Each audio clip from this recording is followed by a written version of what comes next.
Mae'r etholaeth yn catre gwleidyddol I fi, cymuned go iawn o cymunedau, llawn o pobl sydd yn cydweithio I adeiladu y cymunedau dyn ni eisiau byw ynddyn nhw.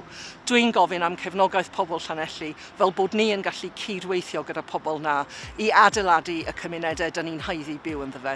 Mae gan Plaid Cymru cynlluniau uchelgeisiol I buddsoddi 2 biliwn o bunnoedd I creu 60,000 o swyddi newydd dros Cymru cyfan yn y sector gofal a'r economi gwerth.